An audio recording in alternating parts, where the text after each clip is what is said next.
So we find ourselves in a complete systems meltdown. Nobody expected this 2 weeks ago. We started the week 2 weeks ago thinking we were entering just another Monday to Friday, 9 to 5, whatever it is that you usually live your life with. And in the space of basically a week to 10 days, we've entered a completely unprecedented time. This situation can only be compared to the situation that happened in World War II. That's the last time something of this scale happened.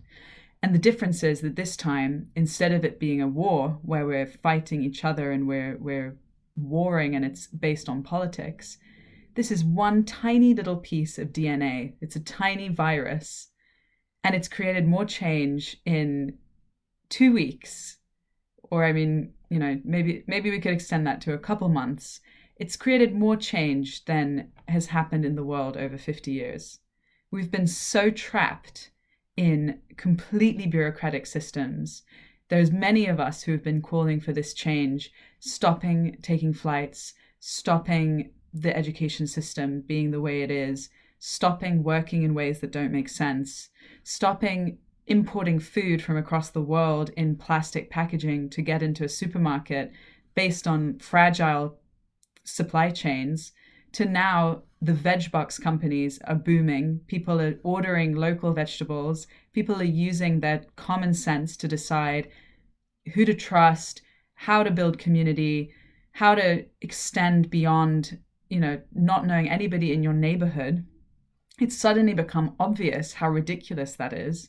It's as if this virus has provided us with a mirror to look in the mirror and see how fragile, nonsensical, bureaucratic, disconnected, isolated, and numb and dissociated we've all become.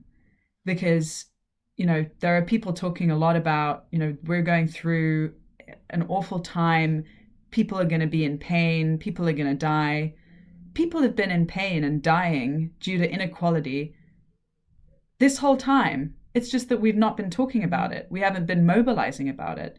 We could have used WhatsApp groups at any point to mobilize our communities, to reach out to the elderly who are living alone, who don't have anyone to rely on, who can't get access to food, who are dying alone, isolated, lonely, and disconnected. And it's taken a huge pandemic, global pandemic, to just show us that this society is not making sense. Now, I'm not saying that I'm thankful for this virus, but I do have to say that I feel as if we've been given an incredible second chance. We've been on a train that has been hurtling towards a cliff edge, an irreversible cliff edge. Once we're off that cliff, there's no way of rewinding that train or stopping the train. Once we're off the cliff edge, those systems are in play. And I'm obviously referring to climate change. And it's as if we've basically had a fire in one of the carriages and it's made us stop the train. And suddenly we've looked outside and we've said, why are we hurtling? Why are we on a train that is hurtling towards that cliff edge? We need to stop the train. That's the closest metaphor I can think about for this. So I understand people are really afraid. People are anxious. We don't know what's going to happen. Every day we're living from day to day. Many people are self-isolating already. This might go on for 12 to 18 months if we're looking at waiting until a vaccine is produced. It's a frightening time, and yet it feels like such a small sacrifice to finally be able to throw off the systems that have been keeping us living in a numb, dissociated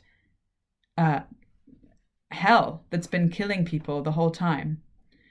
So I just wanted to put this out there because I've been speaking with a lot of people. I've been back to back on calls, trying to, be part of the response to this virus, to try to put some systems in place to support the most vulnerable. And it is terrifying for sure. And people are afraid. And I guess I just wanted to put this message out there that I feel afraid too. And yet I feel like there has never been a more important time in actually potentially preserving life on Earth and reconnecting with the real reason why we're here and the real kind of ways that we could be living in sync with our planet, in connection with each other, and actually kind of aligned with a deeper meaning of being alive on this earth. And I hope that that is helpful in some way to hear. We're in this together. Thank you.